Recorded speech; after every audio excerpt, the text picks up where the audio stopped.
If you were to ask any podcaster, how do you measure your success? About 90% of people would say, well, obviously, having a lot of downloads, thousands of downloads per month actually, and having really important guests on my show. Now, here's the thing that most people don't think about. They don't think about how that actually does anything for them. So how are those thousands of people listening to the show actually making your life better? Are those just vanity metrics? Are those actually going to be doing something for your business? Or are these just kind of something that you assumed because that's what everybody talks about? Well, most people think, all right, I want to have thousands of downloads, but maybe they never took the time to think about how many downloads and by when. And if you're a current listener of the podcast, then you absolutely know that measuring success is all about being very specific, quantify things. But also, context is really important. If you're listening to these podcasts, you're probably also thinking, Anna, I wish my podcast was more successful. In fact, that's probably why you're listening to this episode, because you read the title and you thought, I'm intrigued. And so even if you never set up a success metric or even a goal for the podcast, this episode is going to open your mind into new ways to look at your podcast. And I have a feeling that you're already successful, you just don't know about it. In case we haven't met, hello, I'm Anna. I'm the founder of the Podcast Space, which apart from being a podcast is also a company that helps podcasters create better content, increase your impact, and also have fun while you're doing it. All right, let's get right into it. So before we get into what success looks like, I want to just quickly talk about this type of episode that you're listening. It's called Summer Spark Series, and it's something that I came up with about a month ago when I thought, hey, I want to take a break from podcasting, but to me, one of the huge elements of this company, the Podcast Space, is to provide educational resources for podcasters. And if you're stuck this summertime, this series is going to be so awesome because one, they're going to be shorter episodes, they're going to be more actionable, and they're really going to open your awareness about things that you never thought about. So I'm so excited to be doing these. They're going to be audio only. And I really hope that if this summertime you're not taking a break and you're working on your podcast, I know that these podcasts will really help you get along if you're not taking a break this summertime.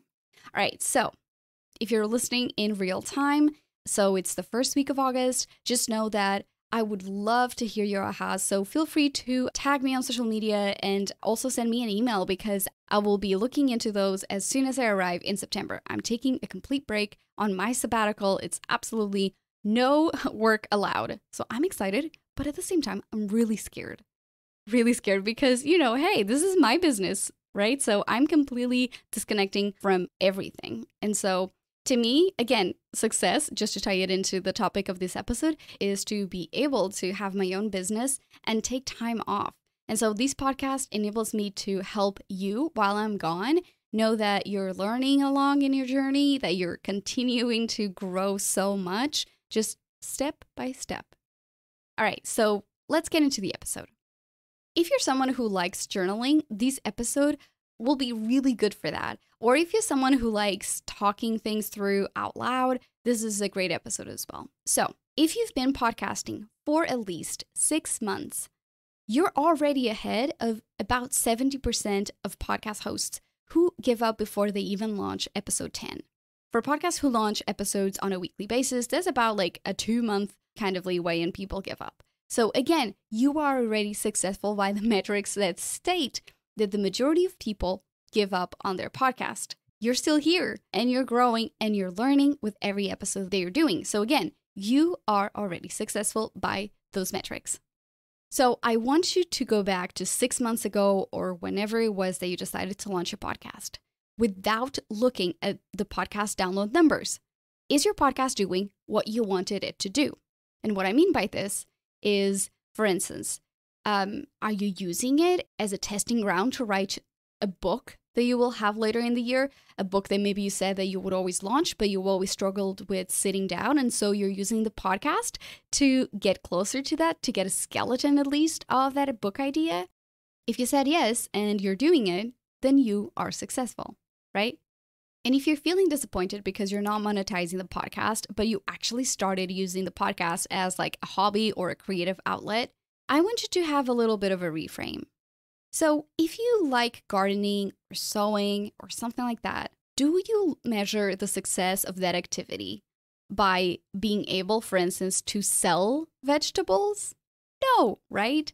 You look at it as the enjoyment that you get from doing the thing, to dedicating time to that project that you love so much, right? It is to, for instance, if you want to build your skills and be more resilient and you want to know exactly how to grow food, that's how you measure the success. But again, we have to stop looking at things and thinking that monetizing, making money ultimately is the only goal, or reaching thousands of downloads every month, right? Like, it's not successful if you never set it up to be like that.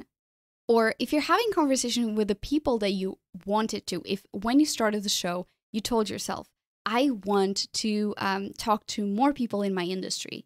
If you are having these conversations on a consistent basis, you are successful. You are doing the thing that you set your podcast to do, right? And if you're publishing content more consistently because of the podcast, then you are successful. I know so many small business owners who told me, and I can never commit to blogging. I can never commit to showing up on social media because it just feels like it's a chore. I don't enjoy doing it. I don't like writing. But get me in front of a microphone and I can talk all the time. I can make that effort. I can commit to it. So if the purpose of the podcast was to release content more frequently so that you could be top of mind for new customers, to showcase your expertise, to showcase how you help clients, then you are successful.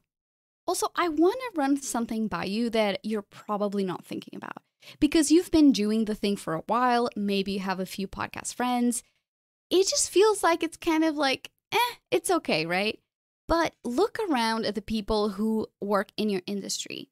If you're having a podcast, you're going beyond the safe space of keeping your knowledge to yourself, to not even being public, right? Like just doing that with clients or just doing blogs or articles or social media. It takes a lot of courage to put yourself on the internet, to voice your knowledge because, hey, there's a lot of strangers. And while there's a lot of trolls and people who are kind of mean, there's also so many goodness that comes out of it. But not everyone has the courage to do that. So you are already successful because you are a leader. You're getting ahead and you're doing more than most people do, right? And also, it takes discipline to build a podcast and an online brand.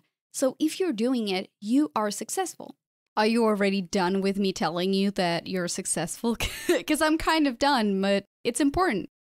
Having a podcast with pre-recorded resources also, by the way, elevates your brand. There are so many professionals that don't take the time to create an online footprint of their knowledge and their business. So think about this. If you have a podcast, you can actually charge people more because you are an industry leader. You are doing all of these other things that your competitors aren't doing. So you're more successful. And lastly, I want one thing to kind of like stay top of mind for you. So many times, again, I'm not saying that you shouldn't want to grow your podcast to the thousands of listeners. You will get there. However, you cannot get discouraged just because you're not there yet.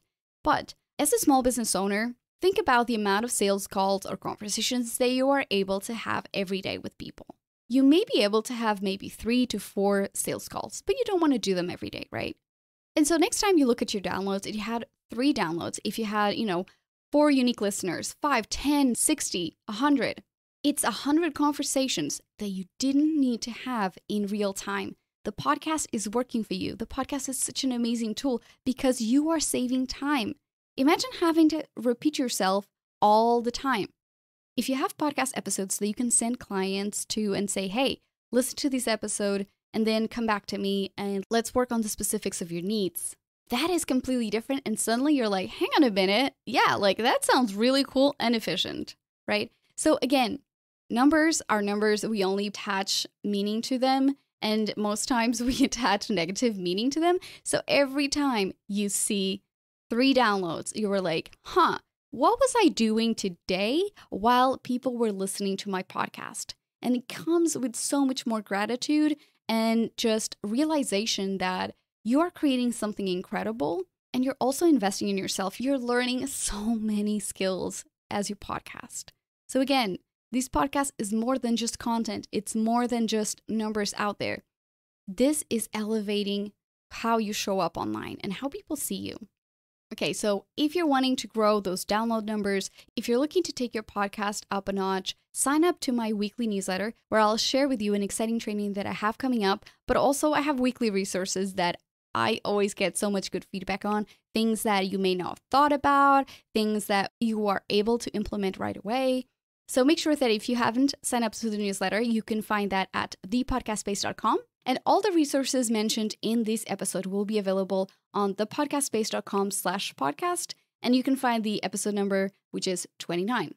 So this was my reminder for you this week as you evaluate your journey. And I hope it helped you reframe what success actually means for you and your podcast. I've been Anna Xavier, and I would love for you to keep creating content that is imperfect but moves you forward. I'll see you in the next episode.